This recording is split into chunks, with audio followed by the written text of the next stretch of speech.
fair warning for you, Hulon. Okay. I might make some people angry tonight. So if you don't talk a lot, I'll completely understand that you're going, hey, buddy, this is your bed. You'll have to lie in it. I mean, yada, yada.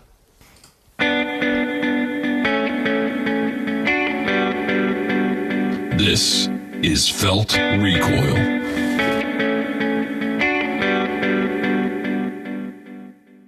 All right, welcome to the Felt Recoil podcast, number 57.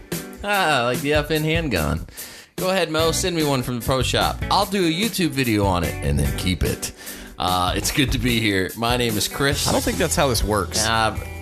Forge a new way, my friend. Oh. Forge a new way. Across from me, my friend. It's Patrick. How are you, buddy? I'm good. Good to see you. I'd like a 5.7 as well. Who wouldn't? Who wouldn't? It's a fantastic gun. I just can't shoot it. It's a little too bulky and blocky for me. It's almost the exact opposite problem that I had from the Glock 43. You're not very good at this. What, shooting guns? No, if you wanted one for free, this is not how you actually ask for it. Oh, sorry. The thing about the 5.7 is nobody that owns a 5.7 and is alive today has ever been killed by a terrorist. And I'm not saying it's because they own the 5.7, but science is science. It's like driving a Volvo. There you go. Nobody. That's very politician-like. Nobody that is alive today has been killed by a terrorist. This man makes a good point. He's going to get my vote again. My man. All right, listen, there's a lot we're going to get to on this program, maybe. We might get stuck in the bog of one topic. I'll try not to. That's never happened before. Yeah, it might happen. They are currently, and I mean as we speak, they're pulling down statues of Andrew Jackson and Nathan Bedford Forrest in the city of Memphis. The city council has voted unanimously to allow them to be removed. The parks are privately held. They were sold recently. They're pulling those down. We'll get to that. And then we're going to talk about why I'm not going to help unban James Yeager and why I don't think you should either. Not because I don't like James Yeager, but it is also because I don't like what James Yeager does. So I've heard he's a nice guy, but I don't like what he does. And I'll explain it. Don't feel like I'm going to beat up on James Yeager totally, but I do think I have some thoughts that are a little contrary to popular opinion. I'll lay it out for you as best I can. And there's just a lot of other stuff we'll try and get to, but those are going to be our main points. Hey, of focus. If we have time, do you think you could share your thoughts on net neutrality with me? Net neutrality, yes, we will talk about that. And, by the way, a gun topic, and I'll probably tie this in a little bit, but we got to play with the full concealment M3 folding Glock. We sure did. Check it out on our Instagram, Felt Recoil Show. Probably the best Instagram I've ever seen. It was pretty good, huh? You can get there at feltrecoilshow.com. I haven't seen a bigger piece of derp in my entire life. Okay. Serious moment, though, for our charity of the week this week. If you remember, our friend Jonathan Brayton sat in your seat just a couple weeks ago. And did a fantastic job at my And he is just an incredible person. He is in the top 3 of the nicest people I've ever dealt with. Because where do I fall in that list? You're not on it. Oh. There's a guy named Bobby that I used to work with, and then there's Jonathan Brayton. Then definitely not your mother, because she's mean to me on social media all the time. She offered to take your kids to Disney World. Did she? When did that happen? Here's what I learned about. To keep up. Here's what I learned about your mom this week, by the way. You said you've been to Disney twice in your life, and your mom's been 16 times. She's also been alive a lot longer than me. Before we get too deep into things, maybe you want to expound on what it's like to not be loved by your own mother. Oh, man. We'll save that for a different show. All right. Patrick's mom got on the Facebooks and was telling me how sorry she felt for me and my children because I don't know Universal Studios from Disney. All good-hearted fun, tongue-in-cheek kind of stuff. No, she hates you. That'd be cool. All right. I've met your parents a couple of times, and if your dad wants to leave your mom and just be BFF with me, I would take that. Like if you know, it's because like your mom's like, you have to pick between me and Kris, and your dad's like, I'm gonna go live with Kris. I'd have him because he seems like a ball of fun. Like every time I hang out with your dad, he's just He what I think we share in common, I don't know your dad really well, but every time I've run into him, he's on some kick of righteous indignation. Like the last time I saw him, he had tried to buy a truck from a guy, like wanted to give this dude $50,000. Blah, blah, blah. Long story short, he was just letting the guy have it. And I was like, yes, this is my kind of guy. I want to hang out with this guy. I want to go car shopping with him. Full circle. Jonathan Brayton was here. Sat in your seat a couple weeks ago, and he is just one of the most sincere, nicest guys you can meet. And he sent a message today. Jonathan is just a really, really good guy. I won't play all the cards I could to tell you what a good guy he is, but go back and listen to the couple episodes he's been on, and he's just a fantastic human being. Jonathan asked that we dedicate our charity of choice this week to a family friend of his, a youth pastor named Matt Clemens, who was killed in a car accident this week and leaves behind a wife and child. There's a GoFundMe account that's been set up for Carol Ann Clemens. You can find it, facebook.com/FeltRecoilShow, or just go to FeltRecoilShow.com. Matt and Carol had worked with Coffee Ministries since they got married in 2015. This is a young guy. I believe Matt was in his early 20s. In fact, I know he was 23 or 24, but just a beautiful young kid that they just had. His son doesn't look to be much more than a year old, and it is just incredibly sad. Obviously, I'm not good at putting it into words when things make me super sad, but I would love for you to go make just a small donation. You know, GoFundMe, you don't have to give them $100. You can literally go in and say, I want to give $5 to this family. And I do want to be really, really clear, and I'm not saying this for any other reason, but just to let you know that I will never, ever, ever, ever point you in the direction of a GoFundMe account that I haven't already donated to myself. Okay, so I know we asked you a couple weeks ago to help my Aunt Alice, and everybody came through big time. We're over $1,000 raised for Aunt Alice, my mom's sister. Thank you for that. Now we're asking again for the Clemens family. So if you can help, the GoFundMe says our dear friend and gospel partner Matthew Clemens went home to be with his Savior on December 17th. He's leaving behind his precious wife, Carol Ann, and their one-year-old son. He faithfully served and influenced many during his life and in his death, and we're praying that God would be glorified. So visit our Facebook page, or you can find us at feltrecoilshow.com. Click over the GoFundMe page and help them out, please. And thank you. All right. In Memphis, they sold 2 city parks. I don't know how that works, that you get the taxpayer on the hook to pay for a park, and then you sell it to a private entity, but I guess you can do that. I mean, that sounds like something the local government would do. That is my college degree in political science coming in strong right there. I don't really know how this works, but apparently you can do this. The Memphis City Council, according to WMCActionNews5.com, unanimously voted to immediately remove Confederate statues from both city parks at Wednesday night's meeting. We're recording this around 10 p.m. on Wednesday night, okay? That's when we record, so we can get it to you by Thursday morning. They literally took the vote and then headed out and started tearing these things down. They're tearing down statues of Jefferson Davis and Nathan Bedford Forrest. They're tweeting it out as the city of Memphis, and then their mayor says Health Sciences Parks and Memphis Park have been sold.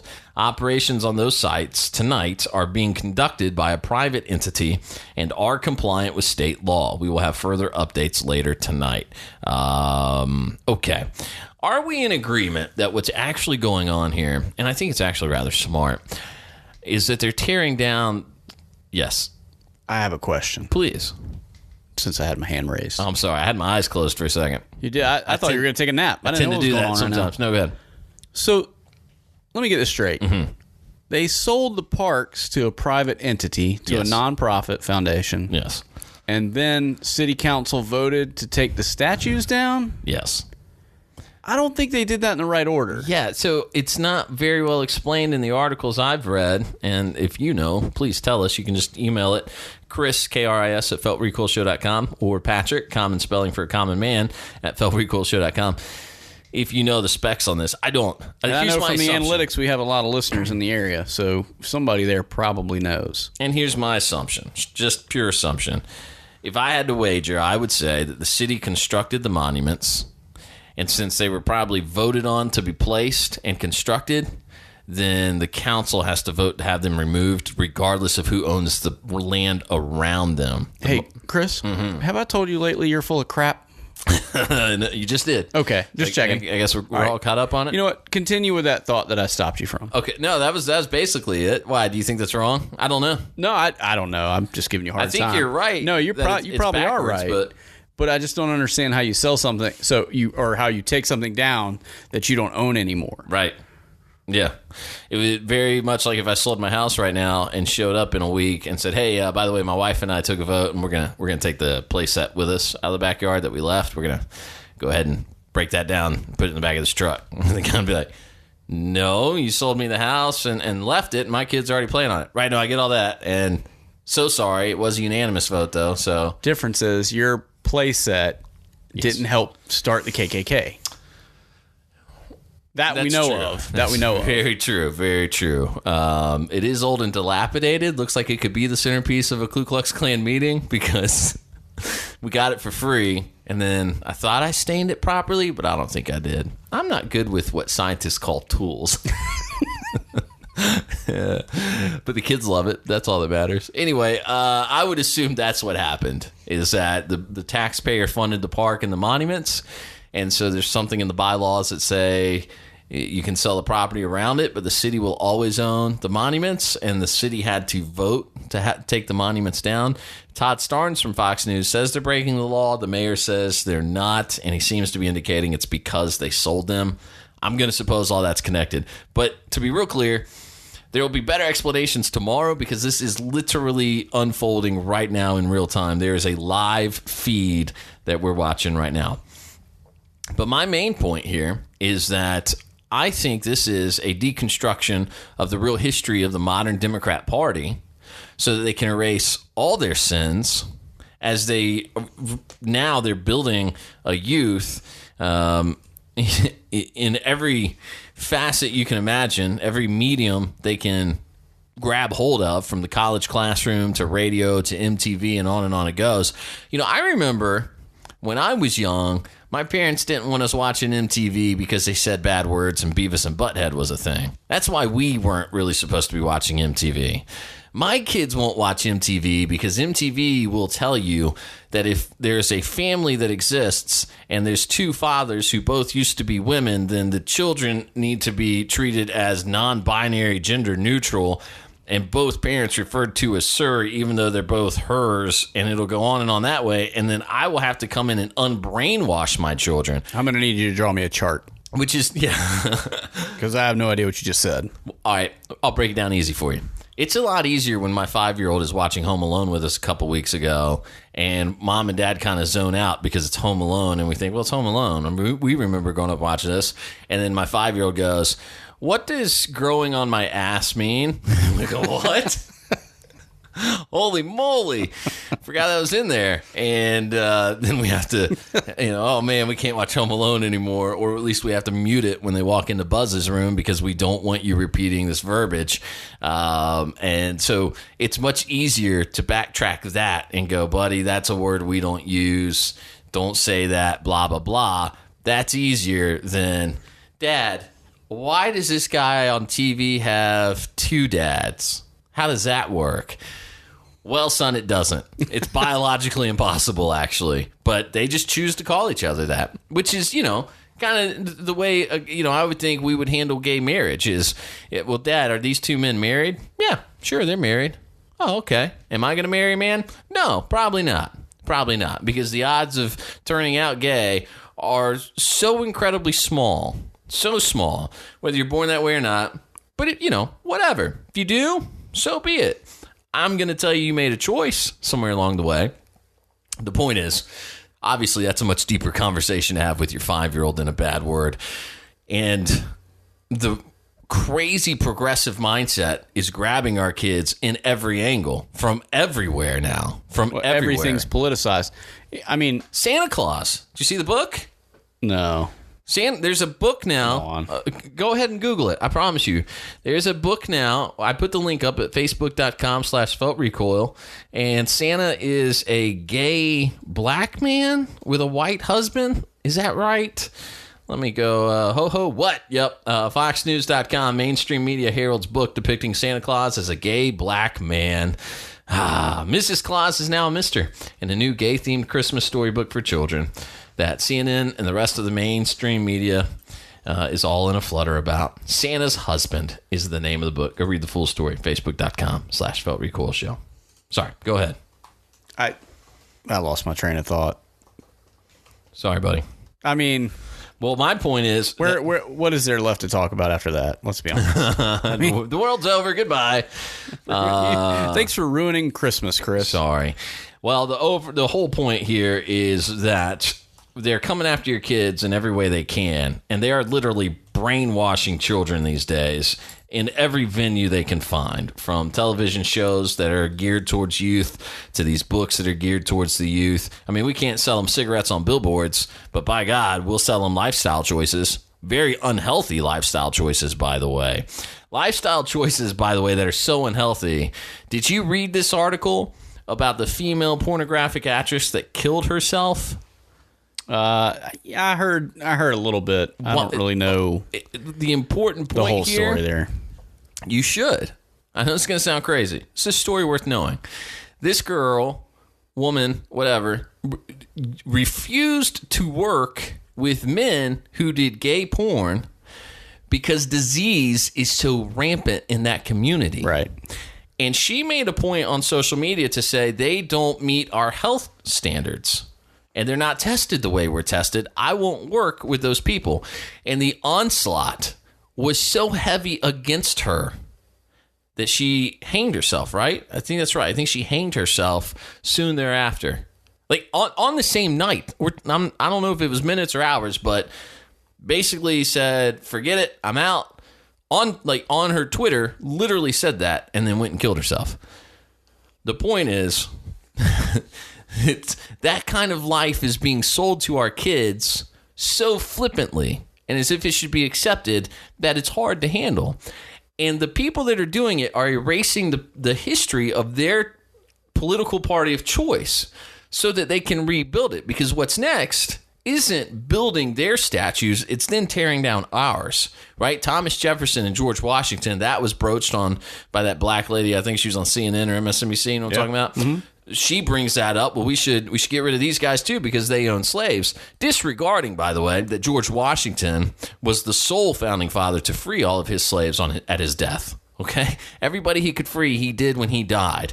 And I'm not saying it was right to own people, but I am saying he did what he could at the time within the context of the law. So now you have, let's tear down our statues, then let's go after Washington and Jefferson, and then they will build their own statues. And you will have statues for people like Elizabeth Warren and Margaret Sanger and these people who are viciously evil, vile people. I was going to say, statues that, say, 150 years from now, they'll have to tear down again. If it goes full circle, yeah, that pendulum swings the other way. I mean, if you're going to put Sanger up, you're gonna put her in bronze in the town square. But that's what happens 200 years from now when everybody's finally comes to grips with who the demon that she is? You know, she was a racist, horrible Nazi. Legitimately espoused Nazi ideology of eugenics. If you've never seen Ben Stein's Expelled, go watch his documentary where he covers her extensively, and it will blow your mind. She was an absolute horrible Nazi of a person. But let's bring it back a little bit closer to home. Today I get an email from Organizing for Action, the old Obama PAC. You would get those emails. It's from Joe Kennedy. And it says, the tax bill that the House passed just minutes ago and Senate passed late last night will touch every American life. The subject title of the email is Choices. The next line is, it is a cruel reminder of the choices our congressional leaders have made. So my response to him via the Felt Recoil Facebook page was choices. Like when your Uncle Ted chose to not save the girl who was drowning in his car after he got drunk and drove it into a river. He chose to let her die. To slowly suffocate, by the way. Mary Jo did, and die in the Chappaquiddick. I am shocked and appalled that you would respond to him in that way, sir. Choices, Joe. Choices. All right, I'm not really. Right. So, what's my point? Actually, I kind of feel like you took it easy on the guy. He could have got some legs with that. But Ted Kennedy, he dies, he's heralded as this hero. He literally murdered a girl. Okay? He left her to die on purpose. He thought about it, he decided, and his actions then led to her death. That's a pretty strong murder case there. So Ted Kennedy very well could be said to have murdered a woman. And Joe Kennedy wants to remind us of the choices lawmakers make. They matter now. They matter now. Okay. Robert Byrd, Grand Wizard in the Ku Klux Klan. Okay. Never said, well, those were horrible times. He dies. They're like, he was the lion of the Senate. He's a great man. It's Hillary's boy. Great man. Great man. So, again, they uphold these viciously horrible people, and then they will move on and build themselves new monuments after they tear ours down. And the whole goal here is to legitimately 100% completely rewrite history. It's a 100% whitewash on their part. Let's please God forget the history of the Democratic Party. You can't say that. That's racist. You're right. Stonewash? Gene wash? Acid wash. I feel like that could be against Asians because there's an A and an I. Oh. And acid, if you say it wrong, could come out like Asian. All right. Well, I feel like we're reaching a little bit now. Yeah, definitely reaching hard there. All right. The point is they're tearing the statues down in Memphis, and so be it. But that's what I think they're doing. Agree or disagree, let me know. There is... Okay. Let's start here. On our Instagram, if you go to feltrecoilshow.com, you can see our Instagram feed. Just click over. You will see me handling the full concealment M3 foldable Glock. It is the dumbest thing I've ever seen, but people will buy it. So if you own a gun store, put it in there because people are going to buy this piece of crap. It is, and legitimately, go look at it. It's a Glock that folds in half. And the guys that invented it will tell you, well, it folds into the size of your cell phone, so you can carry it on your belt and put your shirt over it, and everyone will just think you have a cell phone there. Okay, right. I already do that. It's called a Glock 19. Yes. And the other problem is anybody who has ever studied the art of defense or tactics of any sort in defending themselves has recognized that the thing that you take with you is the phrase, time is life. So it's not that a speedy draw will save your life. I don't know that there's an expert out there that would talk about, seeing a scenario play out where someone comes in with a gun drawn and another guy is so fast, he pulls what we call a sub one, where he pulls it and is on target in less than a second.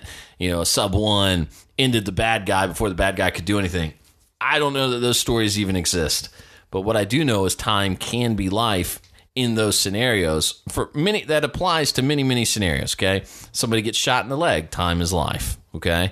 Someone is in your home with a gun creeping up your stairs, time is now life. You have to be quicker, smarter, and act more efficiently and effectively than the bad guy does.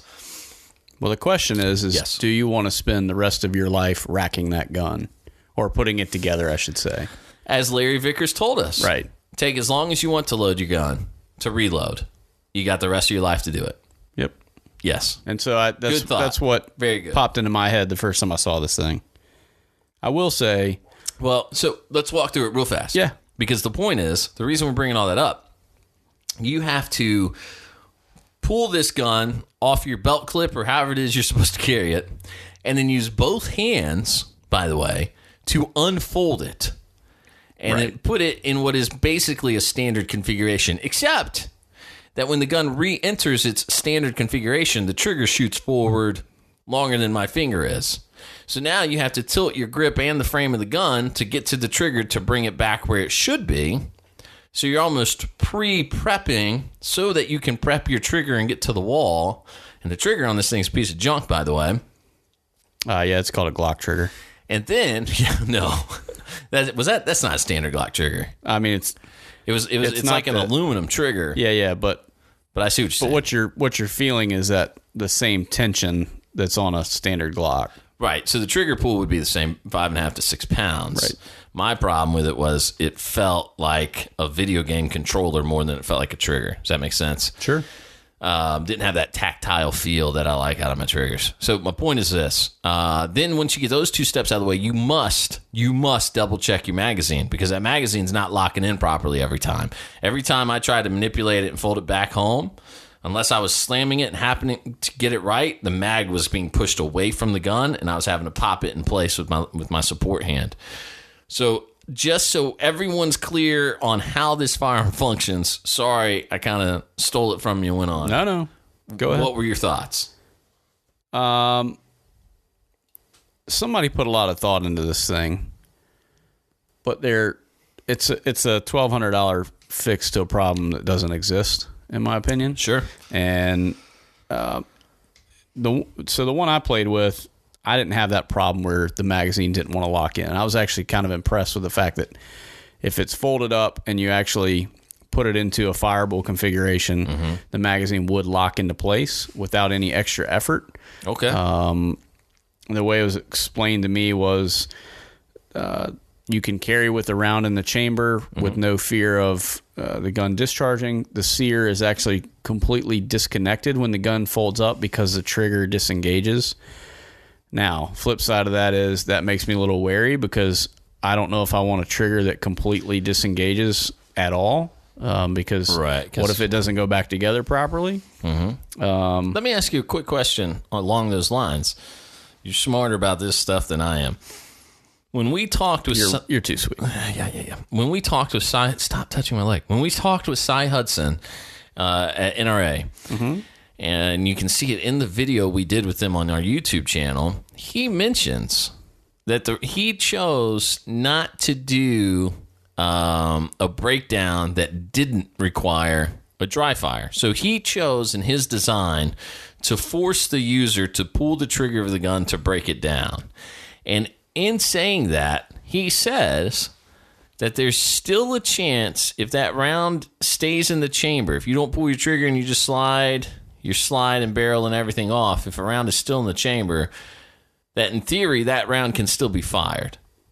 So how is that different than because the sear is disconnected on this one? Is that all the difference in the world? Because the sear is back behind the firing pin and it's not going to allow it to engage and strike the round? I guess. I mean, I don't know. I guess this was more of a marketing gimmick on the part of the full conceal guys, less mechanical engineering know-how, because the way a Glock sits anyway, I tend to think of it more in almost like a sort of kind of roundabout double action, because the striker actually has to essentially cock and then fire. Well, that's predicated on where the sear is. Right. And whether or not it's been activated by the trigger pull. So I don't know that really makes any sense. You see what I'm saying? Yeah. I think what they're trying to do is say completely safe. You don't even need a holster because there's no way the gun can go off. Well, of course it can't. The trigger is folded up inside of itself. So I would think not. However, what if this thing starts to, suddenly come together in your pocket and something grabs it? Is it then going to go off? Is now the sear engaged? I don't know. I'll tell you. Because I don't really understand the argument. 6 Sauer's been making some high-end, top-tier firearms for many, many, many years. And then they thought they had it right and said their gun wouldn't go off either. Oh, how the mighty have fallen. Right? Exactly right. So you think I'm going to go trust some guys that just showed up with a firearm and say... And a Dremel? Fold it in half. Yeah. Fold it in half, leave it around in the chamber. We know it's weird and funky, but trust us, it won't fire until you want it to. I mean, I am a little intrigued by it. Because it is kind of a neat thing that I guess... But what is the... Listen, but I don't. There's no practicality in it. Thank you. That was my question. I knew that's where you're going. What's the purpose of this firearm? It's all novelty. Sure. There is... Look, And I had a guy tell me that who doesn't know jack about anything about the Hudson H9. Well, this is a novelty thing. Some fanboys might buy it when it comes in, blah, blah, blah, blah, blah. Shut up. You know, no, this is an engineering marvel. This is a redesign of the Striker Fire pistol. This is somebody saying, I'm going to take 5 or 6 years and I'm going to really design a pistol, not like Colion Noir's ground up, right? But really from the ground up. I'm going to say, what's great about the 1911? What's great about the Striker Fire design? Bam, make them make a baby, right? I'm going to artificially inseminate this Striker Fire Hudson H9. Right. Pow. From 2 dads. That's right. Wait, what? New gun. Yeah. That's right. And one of them was black polymer, and the other one was stainless steel. Santa Claus. Biracial Hudson H9 comes out, and now you got this perfect gun, and it's awesome. It's not a perfect gun. The big drawback to the Hudson H9 that everybody has is it looks funky, and how am I going to carry that every day? Okay? Right. Understood. Totally understood. It's not the perfect gun. I don't know how I'm going to carry a $1,300 gun either. Right. I'm not. Right. Oh, wait. I just figured it out. Exactly right. But my point is, that's groundbreaking. That's worth going on. Now you have my attention. And I'm reminded of it because I say about this folding Glock, it's all novelty. Yeah. There's nothing to it but novelty. I mean, I picked it up and I went, oh, that's cool. Why? Right. Because that was, natural progression. Oh, man, they did a good job because it does fold up nice and neat and all the parts line up just right. And it looks like somebody put some serious thought into it. Mm-hmm. Again, $1,400 MSRP. Why did we put that much thought into it? Yep. I almost feel like if we had designed something smaller and it had been from the ground up, maybe, but it's like you took something that's about that same size and made it about the same size. I could almost get behind a gun where instead of folding in half, it completely came apart, and I could carry the one on my left side and one on my right side, and then it's up to me, the end user, to draw them both and slap it together. But the gun would go together in the same motion as when you reload a magazine. And so you could sell it to the carrier as it's going to be real minimalistic and out of the way, but it's a full-size gun with 21 round mag, which is kind of the selling point of this folding Glock is, well, yeah, it folds, but you get 22 mags total when you carry it with it loaded. Right. Nobody cares. Again. And if you defend yourself and you know it, clap your hands. Right, exactly.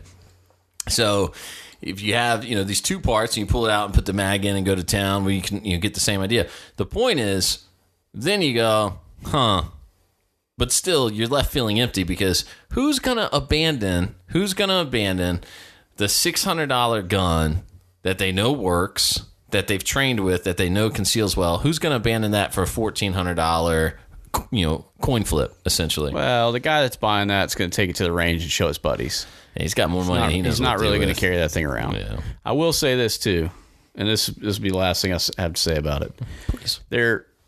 This design is based off of the Gen 3 Glock 19. Glock recently released a statement essentially saying that they are done with Gen 3 except for the state of California because it's going to be the only series of pistols that is compliant with their state law. So unless you live in California, you're not going to be able to buy a Gen 3 Glock. Can you imagine? In the near future. So once the ones that are already in the wild have been purchased, I'm not sure where full concealment is going to get more of these unless they've got... I can't imagine that Glock is happy about this. They typically aren't. They don't like the Salient Arms and the Zevs and the agency arms of the world that hack up their Glocks and turn them into Gucci's.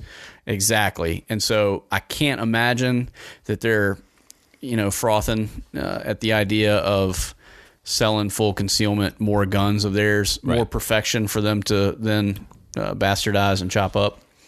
Can you imagine being the people that just sank your life savings and years of research into this project, and as soon as you launch, Glock goes, that's cool. Hey, by the way, we're not making those anymore. So I think that's kind of what happened.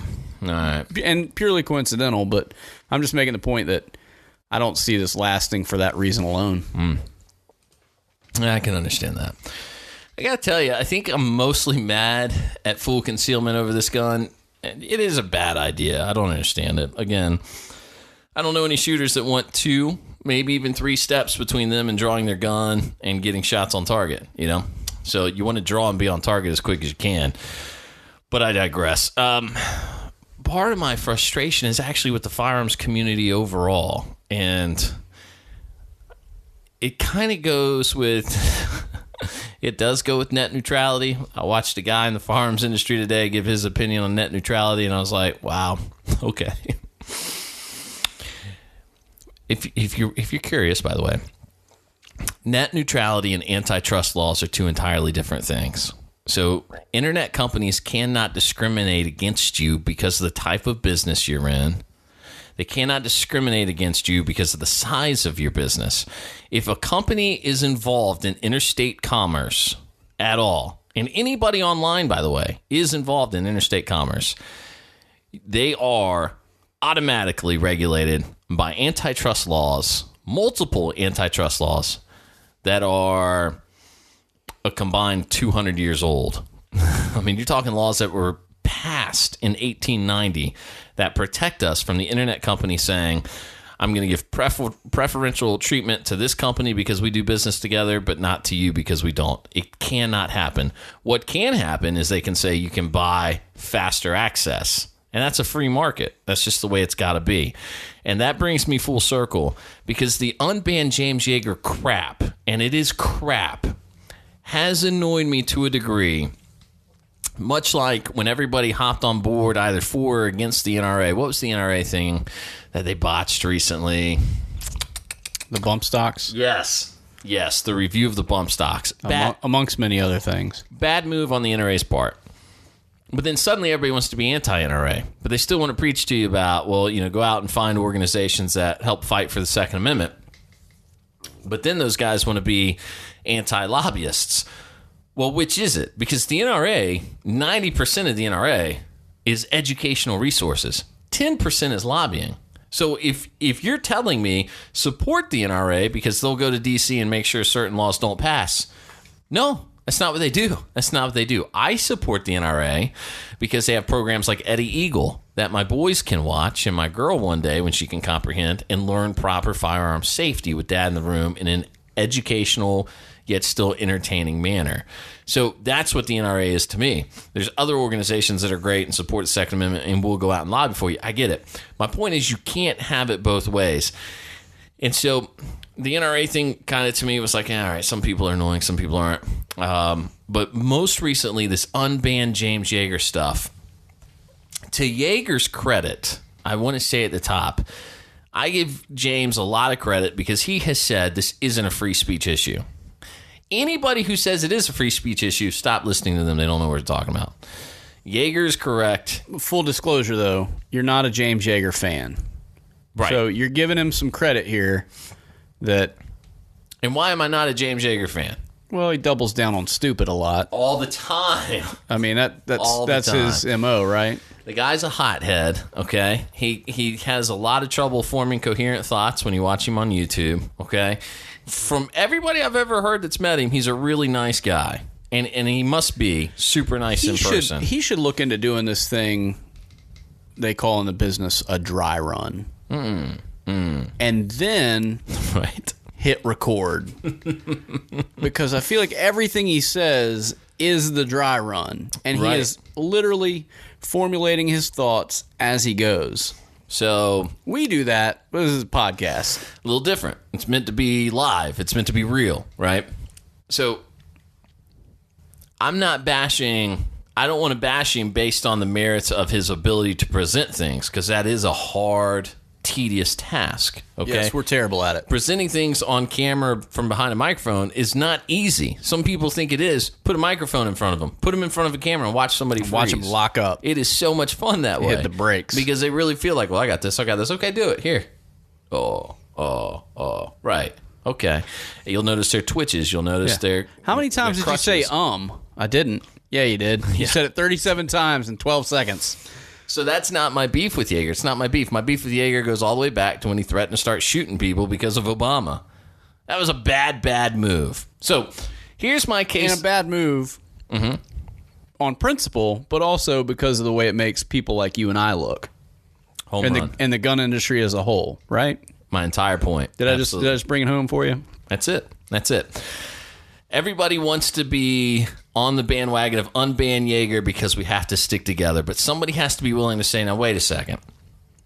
Let's evaluate this pragmatically.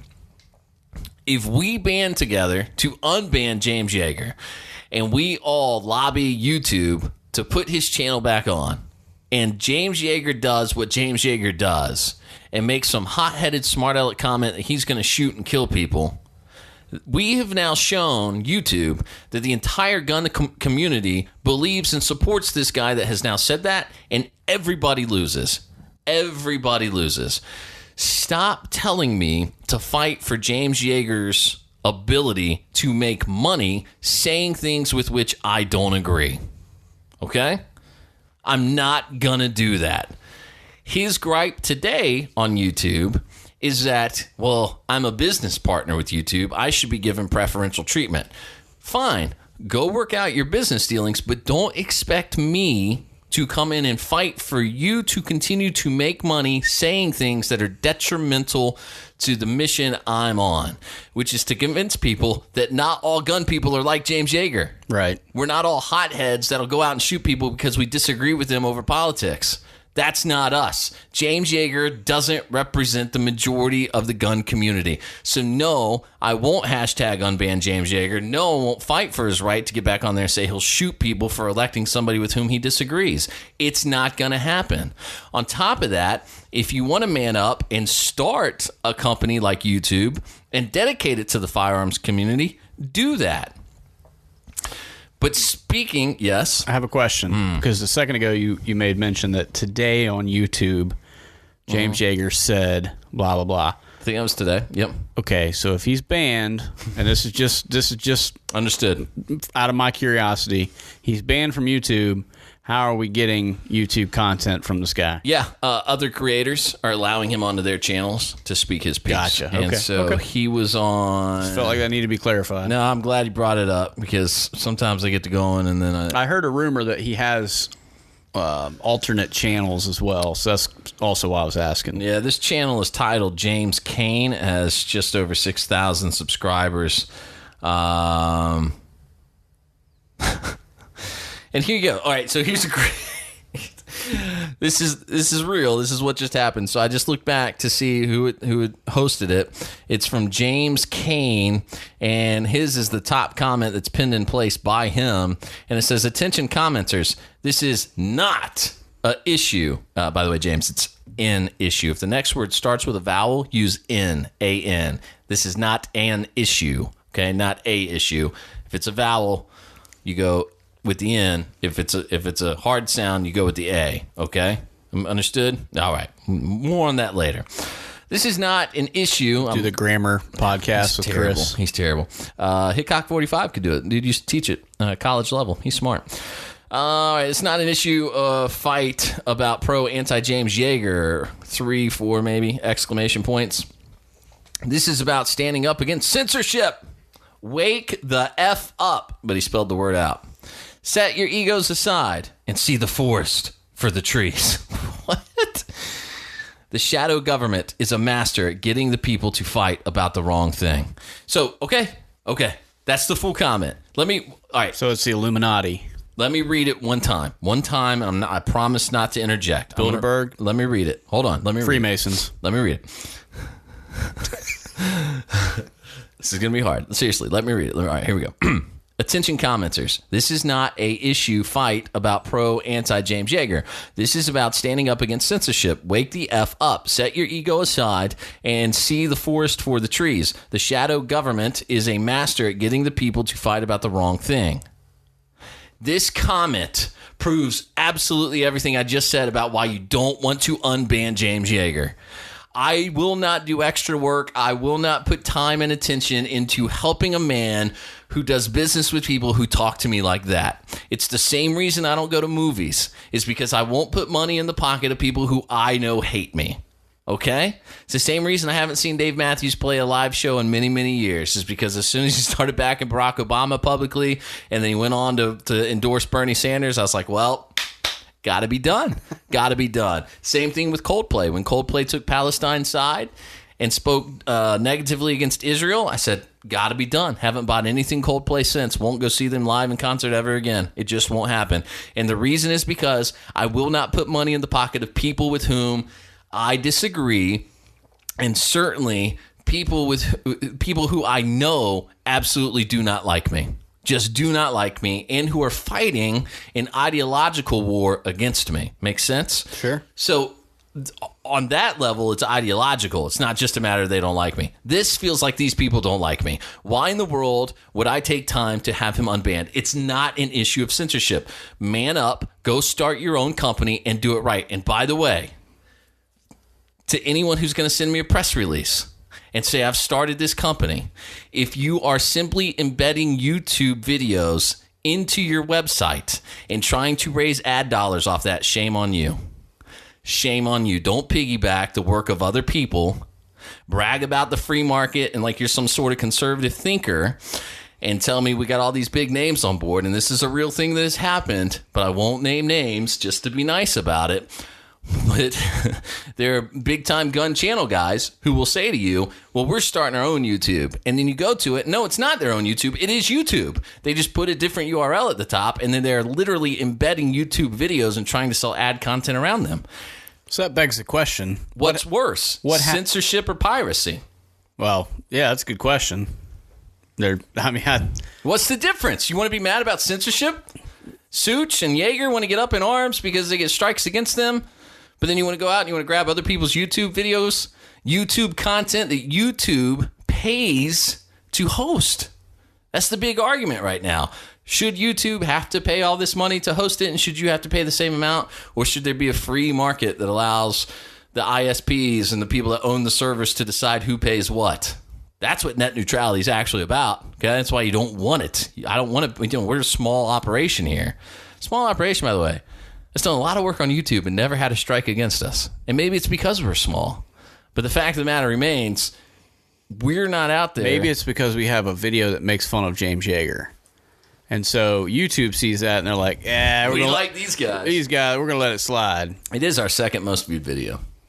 Over 25,000 views, I think. All right, sorry. I interrupted you when I said censorship or piracy, what's worse. But to me, no. If you really want to make me mad, steal someone else's idea and act as if it's your own. Because the amount of times that's happened to me in real life, having been a top 40 radio DJ for a long time, absolutely drives me bonkers. Because there are people who thrive in that business to this day who are program directors of radio stations, and all they do is recycle promos that the program director that I worked under actually developed. And there are people out there who cash paychecks every week because they recycle her ideas. And that drives me mad. It drives me mad because you're a thief. You're weak-minded. You're a thief. That's just the way I see it. It drives me crazy. So my point is, don't go out and grab YouTube videos, put them on a website and say, we've started a gun-friendly YouTube. Actually start the website. So go out and do it. If these people are doing this, okay, because of the threat of being banned, but all they're doing is moving those YouTube videos to another URL, right? In this sort of bait and switch type scenario, what happens when they actually are completely banned? Then what content do they have for this website that doesn't really actually host anything? Nothing. They have nothing. So I guess that's why I don't see a point. It's because here's the way I take it, and this probably isn't the way they see it, but the way I take it is, but for the record, this is a real thing. There's a website out there. I'm not going to name it. But the point is, they claim, because I think their intentions are good. I'm not telling you that my thoughts and opinion on the matter are what they were doing. What I'm telling you is the way I perceive it. I perceive it as you're taking someone else's stuff and trying to act like it's your own. They view it as, well, no, we're starting a video hosting site over here that's gun friendly, and we won't throttle or ban anybody because of their content. Right, but you're not. You're not hosting the video, so you don't get the choice. And so we're really clear. When you click on the video, you still get the YouTube icon, and you can click the YouTube icon and go to YouTube, which means it's an embedded clip from YouTube. They're not even taking the time to download it, store it somewhere, and upload it there, because that would get rid of the hyperlink ability of that video. I would suppose. Here's my whole point. Good intentions, bad outcome on that end. But it does irritate me. It makes me mad. And the reason it makes me mad is because it means they're not willing to put their money where their mouth is. Take your money, open a website, pay somebody a few $1,000s to actually build it, buy the space to host all your stuff, and just upload it and be done. And then do business with the firearms companies and say, hey, come here. Go to Such, go to Hickok 45 and sign exclusivity contracts with them and say you can no longer put videos on YouTube. You can only do it here. Why not? Do that. It can't be that hard. Maybe we do it. Why not? It's going to cost you a little bit of money. But the point is, I'll tell you why we haven't done it. It's because we're not on the high horse of YouTube is evil. But if you are on that high horse of YouTube is evil, then go out and just do it. Just do it. Start your website and then convince everybody to come. Well, and it sort of invokes this whole idea of the free market and how people want to cling to this idea of, well, the free market, but yet right, they're not really utilizing it, right? Well, they're not utilizing it, and yeah, I don't know that. I mean, it is an issue of it. To me, it's totally an issue of wanting to have your cake and eat it too, because as you hinted at earlier, they want the exposure that YouTube brings. They want everything that YouTube brings to the table because YouTube pays millions of dollars every month to have a place to host all those videos. That's a lot of bandwidth being accessed constantly. I believe, if I remember correctly, YouTube shells out something like $16 million a month just to host all of its videos. I'd believe that. Something like it is an astronomical amount of money they pay every month. But we have people within our own community who want all the attention that YouTube brings them so that they can bite the hand that feeds them, so that they can act like some sort of martyr. And certainly people like Such and Hickok 45 have strikes against them that they never deserved. I'm not arguing that in any way, but I am arguing against the idea that we're going to send out press releases that just claim something it's not. There is no quote-unquote YouTube for the gun community, but there are websites that embed YouTube videos from gun channels. You do have Full 30. Now, Full 30, anyone can't just be a creator there. It's invite only. Okay. But I think you have guys like Hickok and Such and IREC Vet 8888 and a bunch of those guys that are on Full 30. I don't think James Yeager's there. Probably a reason that he hasn't been. I don't know. It's weird. But I bet his invitation got lost in the mail. He's like the best. But so that does exist. Mm-hmm. Okay. And so to my point about the free market is somebody out there's got some money and they're pouring it into that. Sure.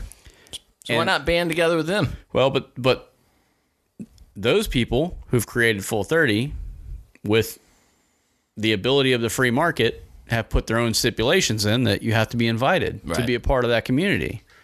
So again, I don't really see where these guys have this argument of like, it's almost like they feel like something's owed to them. Right. Oh yeah. And that's not really how YouTube works. Well, it sort of does. And, Yeager's point being, well, I'm a business partner with them and they owe this to me. Well, sort of. But hey, right to hire, right to fire, Right. But remember back February of this year when the advertising dollars just took a huge nosedive, and everybody and their mom got up in arms about how, they just didn't know how they were going to keep on because, all this money that was rolling in hand over fist suddenly dried up. And by the way, they wanted to have you believe that it was only on gun channels. Oh, yeah. And it was absolutely everybody was affected by it. But then there were those among us who were like, oh, it's because I'm a gun channel. Well, they won't let, they're not giving gun people our money and they're cutting. No. That was never, ever, ever the case. It was never, ever, ever the case. But people within the gun community wanted you to believe it was. No, not those paranoid guys. But, and so that's my point. Look, let's have the analogy of this being a dinner table. The gun community is sitting at a large dinner table, and we get to invite who we have to dinner. And it's not This is that we're starting going to sound like a Coleon Noir video. That's right. God, have you seen his CZ P10 video? I don't want to watch it. Where he can't hit the steel target, and then he's literally blaming the gun, and then admits, well, yeah, I'm blaming the gun, but I mean, it's the first time I shot it. Like, come on, dude. Come on. Be a little more humble. Don't you have Not gonna happen. Don't you have a video with Travis Haley? Like, didn't he say to you at some point, wake up feeling empty? You don't always have to be right. Be humble. Laugh at yourself. Anyway, all right. Gun community. We're all at a table. We're all at a table. Sorry. This is a dinner. We get to choose who we invite to this. And we get to say, Yeager, I'm sorry. We gave you all these chances. You're not welcome at the table anymore. And if you feel like, well, that's censorship, yeah, maybe it is. Maybe it is. But at some point, if you're hanging out with all your buddies and one of them keeps screaming fire in the theater and you go, I'm not going to the movies if we're taking old Jim there because he's kind of crazy. And everybody goes, oh, Kris is in favor of censorship. No. Kris is in favor of not spending time with people that yell fire in a crowded theater. That's pretty good. You know? Pretty good analogy there. So I'll give you that one. we're allowed to tell Yeager, no more. You're not invited to the party. I'm sorry. We tried. But stop lecturing me as if I'm on the side of tyrants and despots because I say to you, I'm not going to help unban James Yeager. It's a free market. The guy made poor business decisions. And by the way, if you're in the gun community and your income is so wrapped up in YouTube that if it falls apart, you got nothing else to do, you have made a bad business decision. Absolutely. You have made a bed that will be very terribly hard to lie in That was my soon. argument when all those guys started boo-hooing about how their revenue was drying up. Oh, I was hoping you wouldn't remember. Yeah, that's all you got going on? I just wanted to steal that from you and hope you wouldn't remember. Sorry. Yeah, no, I did. Steel trap, buddy. Here's what I'm saying. I'm going to try and wrap it up in a nutshell here. The point I make about Yeager and the gun community in general is I'm a little unhappy with everybody. I'm specifically unhappy with the people that keep making us look dumb. I'm specifically unhappy with James Yeager and his whole crybaby routine of unban James Yeager. As he said himself, YouTube is a business.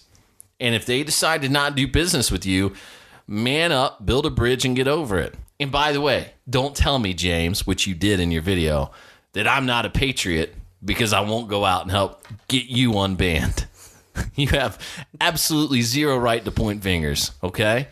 True patriots, in my opinion, follow the will of the people, even if they elect Barack Obama twice in a row. A true patriot goes, America will sort itself out. And it did. And it did. Without the help of him killing everyone. Right. Nobody had to kill a bunch of people. Second point, please, if you're going to act like you have the moral high ground, don't take other people's intellectual property and put it on your website and act as if you've built something of your own. Okay? It's not building your own website.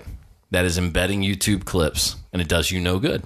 And I think, I'm no lawyer, but I hope your lawyers have looked at it because I would bet dollars to donuts there's a legal issue with selling ad revenue next to embedded YouTube videos and making them appear as if they're your own. Maybe.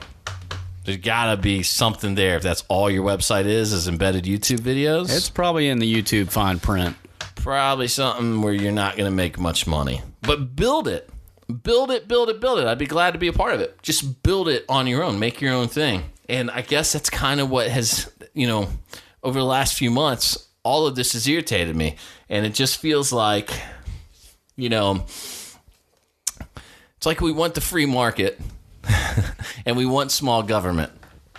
Yet everybody's mad at YouTube. And then I watched a gun guy today say net neutrality was necessary because he wants bigger government. We need the government to make sure our website gets exposure like it should. No, you don't. You need to go out and be a business. Go out and be a business. Gun community, wise up. Just wise up a little bit. That's all I'm asking. And I am a little fed up, but I'm also gravely concerned that we're turning into a bunch of people who cannot keep their story straight. Cannot say you want small government and favor net neutrality. You cannot say you're in favor of a free market and then whine and moan because YouTube treats you differently. Of course they're going to. Of course they are. They're YouTube. Don't put all your pennies in that pot, man. YouTube doesn't like you. They've never liked the gun community. But maybe the gun community could build something. Maybe the NRA could go build something. Why don't we petition the NRA? There's enough NRA members out there to petition them and say, hey, why isn't there a leg of the NRA website that lets us upload videos like YouTube does and interact with each other that way? Blame the NRA for not doing that. Talk to them about not doing that. That's your money. You're spending with them. Why not? Why not? By the way, I'll make some calls. Yeah, do what you can do. So anyway, that's a bit of my frustration. I don't know that I feel like I said it all the right way. Somebody probably be mad at me eventually over it all. But so be it. I think that was fair. I don't know. You look super worried that people are going to be pissed. Right, of course they are. I'm lying. And look, here's the thing. We had a conversation the other day, my wife and I, and she says, are you guys, are you going to SHOT? Not banging that on the table too much. Yeah. Sorry. I found a business card laying here and started playing with it. My wife asked the other day if we're going to SHOT Show, and I said, I don't know. I don't think so. And she said, really? I thought you were excited about going out there. And I said, well, here's the story of what happened with SHOT Show. And if you don't know, it's basically that I was able to register to go to SHOT Show like 3 weeks early. There's a glitch in their system. Because you're a hacker. I'm a hacker. But I recorded the hack, which is important because I registered and I got this odd email from the guy at SHOT Show, and he was basically like, hey, that email wasn't meant for you. And I said, what? I didn't get an email. I actually just went online and registered. And he said, and then he put all these people on it. He goes, oh, impossible. It's not even open yet. So I did it again and videotaped it. I just did like a screen video record of myself registering as media for SHOT Show and replied all. It's like all these people got the video of me doing it, and now they won't let us register. I guess. Thanks a lot, Chris. I don't know. I don't know what happened. I don't know. I don't know that. So the plane tickets that we booked for Vegas, are we just going to like get to the door and just... This is my way of telling you. Like stand at the door and look into SHOT Show and go, hey guys, we were gonna be there too. Hey, we're gonna do the first ever exit poll SHOT Show. We'll just stand outside. Hey, what was cool? Yeah. Did you take a picture? Can you text it to me? Okay, we're gonna put it on our Instagram now. We'll grab all the guys that know a thing or two and talk to them outside of it and be like, yeah, hey, so we're here with the guys from Talking Lead, and we're just going to videotape their DSLR screen here. What we're looking at is the latest Daniel Defense suppressor. Man, that looks cool. Did you get to touch it? It'll be great. We'll get a lot of views. My point is that when my wife asked me, I realized I kind of don't even care if I go to SHOT. And it's not, and I'm not trying to be like, oh, I'm just saying I've been that much irritated with it, kind of. Am I making sense here? Yeah. Where I just felt a little bit disenfranchised, a little bit disconnected, and I thought, it's solely because everybody's yelling at me to unban James Yeager, and I can't figure out why we're so worried about unbanning James Yeager. The guy is bad for business. I guarantee you this, mark my words. What's the date? December the 20th, 2017. Kris is telling you that if you get Yeager unbanned, they will unban him, he will say something stupid, and then they will ban you all. Mark my words, it will happen. Maybe not a month after, maybe not 2, but give it some time. He'll threaten to kill everybody again, and there you have it. And then everybody's going to yell at me for being on the side of censorship. But I'm not on the side of censorship. I'm on the side of businesses making decisions that help them thrive. That's all I want. I want businesses to thrive so we can all get those $1,000 bonuses like the AT&T employees. Fair? We should do that. All right. I hope I explained that well enough. If I didn't, too bad. I think if you didn't, feel free to email Kris at Kris, that's with a K, at feltrecoilshow.com and tell him what an idiot he is. I'd be glad to talk with you via email. And I'm usually better at explaining myself because I can get 3 or 4 goes at it, you know? I kind of have a twisted sense of humor, so if you want to email me and tell me Kris is an idiot and then I can forward it to him, that would be fun too. People don't even want to talk to you, Vermillion. Here you go. I would get it. I would get it if somebody didn't agree, but I just hope that you see the point. Be very careful of the line you choose to stand behind. If you're going to draw a line in the sand and say, you're not a patriot if you don't help me get unbanned, and you're on the side of censorship if you don't fight against this, I'm going to look at you and say, no and no. Okay? No. I am a patriot because I believe in peaceful transitions of power, which America has done for ever, except, the Civil War incident. But I also believe that companies have the right to say, we pay to host your content, and we're not going to pay to host that kind of content. Get over it. Get over it. Stop whining, okay? Go out, build your own website. Upload your videos straight to YouTube. Here's the point I forgot to make earlier. The reason these guys won't is because it affects their bottom line. Just like John Correa with active self-protection, when he wanted to take the knee but not have his business mentioned and he wasn't going to do it publicly, these guys won't get off YouTube because that would affect their bottom line. So you have to choose. You have to choose. What's more important? That I stand on principle? That I say I won't put any more content on YouTube until they unban Yeager? Do that. Wait a second. Here's a new idea for you. Stop telling me to fight to unban Yeager and prove your worth to YouTube by no longer uploading content until they unban James Yeager. That's probably going to happen. Yeah. Oh, but I got a family to feed. You'll figure it out because you're a man of principle. You are a person of principle. You believe in what you're doing. You will now stop uploading YouTube content until they unban James Yeager. But nobody's going to do that because it affects their paycheck. So that's my point. Decide what's more important to you. Do you want to cash the paycheck? Do you want that couple $100 a month that comes in from YouTube? Or can you sacrifice and say, you know what? I'll go without till my good friend James is back on the platform, and then we'll go from there. Because again, there's plenty of other places you could upload videos on the internet. You can go to Blogger and put them on Blogger. Okay, just start yourself a little blog, get some affiliate links from Avant Link, and go that route. You can pay somebody to build you your own website, upload hard files there. There's plenty of ways to do it, but yes, your bottom line will be affected, but you have to prove, is it about your bottom line or is it about the principle? It should be principle over profit every single time. Yeah, but it rarely is. It never is. It never is. So that's the point I want you to think about. Well, in the case of the Felt Recoil show, I will go ahead and tell you, it is 100% principle over profit. Because we are in the hole, my friend. We are not good at this capitalism thing. I don't mind. Oh, you bring me back to the SHOT Show thought I was having. I keep getting derailed here. You're doing it to yourself, buddy. Sorry, man. The SHOT Show conversation with my wife was that I said to her, this is all a hobby. This is fun.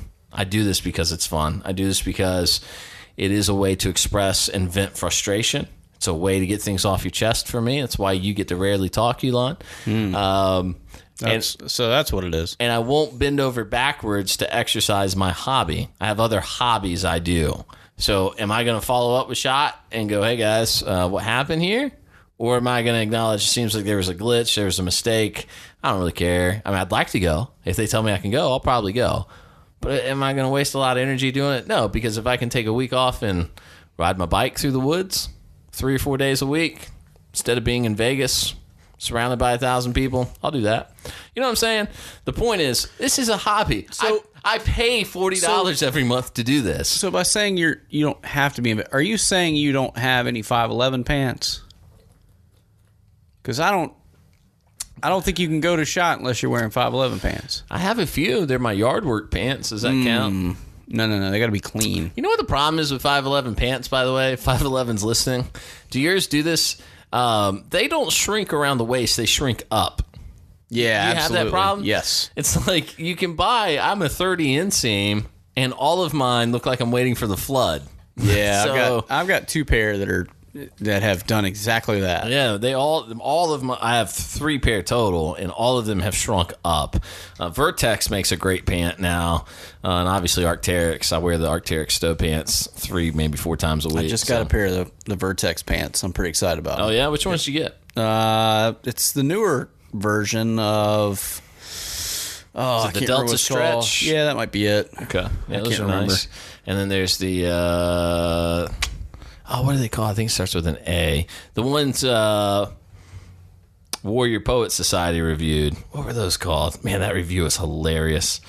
Anyway, They're chock full of pockets. oh yeah, and I love those. I have 2 pairs of those, and I can't remember what they're called, but they have a great cell phone pocket right on the leg.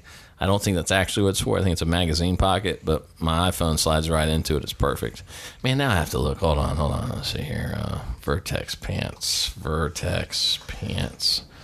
Come on, Elon. I thought you were like the clothing geek here. I'm not real up to speed on the Vertex these days because they've kind of switched it up a little bit. Oh, really? Well, I hate you. I'm aware. Is it the Delta Stretch? No, that's what I was talking. I have the Delta Stretch, and I like those a lot, but that's not what I'm talking about. I'm telling you guys, listen, I don't know. I own some Arc'teryx gear, and I own some Vertex gear. I don't know if those companies are related, but I'm going to tell you, their products are hard to distinguish because they really are. I think the Hyde pant, that's probably what you got. That's what I got. The Hyde LTs. I don't know. I'll have to go back and look. Now I'm curious because I don't remember. If you're curious and you're thinking about it, buy the Hyde LT pants, man. Those things are sweet. I will clarify. I have 2 pairs of those. Arc'teryx and Vertex at one point were virtually the same company. Oh, really? Yeah. Okay. So they're kind of kissing cousins nowadays or something? They were. They are completely separate now. Man, those are... I swear by products from either one of those companies. I think they both just do great work. So anyway, yeah, I wish I'd have said it at the beginning. Principle above profit with the Unban Yeager stuff. Okay, if you're going to tell me that I got to fight to not have James censored by a private company who says they don't like him, then go out and build it yourself. But don't do that by using YouTube videos. Do it by making your own content, hosting only your own content. And stop telling Kris what to do. Please. I'm tired of it. I got a wife and 3 kids. I get enough of being told what to do every day. But not from my wife. That's not fair to my wife. I should just say I have 3 kids. I have 3 people in my life who constantly tell me what to do all day, every day. All right. I think that's it. Did we have a vote this week? Oh. That's a good question. We did, but then I found out the story was fake. Remember? Oh, yeah. Yeah. I feel like you got to tell it now anyway, though. It's a funny article. We got an article sent to us that someone was asking if it was real, and it was that a guy had scammed $1 million in Bitcoin. How'd that go? He had sold $1 million of Bitcoin, but he was selling Chuck E. Cheese tokens. Right. You know what? Let's just make our vote of the week Bitcoin people. No, I don't want to do that because our buddy Josh that sold me my bike is a Bitcoin guy now. I saw on Facebook. I got some Bitcoin buddies. Is that bubble going to pop? I thought it would have already just from the initial hype. I think it's coming, man. But I got guys that got into it that, there was like nothing to buy into it, and they are making crazy money off of it right now. That were all telling me I needed to get in on it. And I was like, it doesn't really seem like a real thing. So you know what? Here's the thing. I'm going to make myself the vote of the week, and it's relative to Bitcoin. And Will is going to laugh in my face later about this because I think he thought it was a joke when it happened. But our buddy Will, who's been on the program a couple times and is a knife, just guru genius guy, I stopped by his job today for a little while, said hey to him, and in the little bit of us talking, he said, yeah, I got a friend who's a data miner. And I go, what, you mean like Bitcoin? And he goes, yeah, right. Anyway, and he continued. And I thought literally that's what like somebody, because you have to mine Bitcoin, right? And well, that's one way to get it. Cryptocurrency, legit. On my life, that's what I thought he was saying the guy did. And he's like, no. Like, he looks for data on things. Oh, sorry. I'm the moron. So, I'll be the vote of the week, tied to Bitcoin and the craziness that is ensuing from Bitcoin. All right. Be careful. The .com bubble got really, really big as well. And some people became millionaires, and some people now live on the streets because of it. So I'd say if I had $5,000 of expendable income right now, which I don't because of our buddy Josh that I talked about earlier. Yep. Thanks a lot, bud. Josh and your stupid bikes. I might buy into Bitcoin and let it ride. If I could take that gamble, let me put $5,000 in.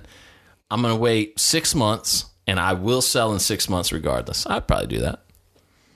If I'm saying if you could lose $5,000, if $5,000 was yours to lose right now, just put it up.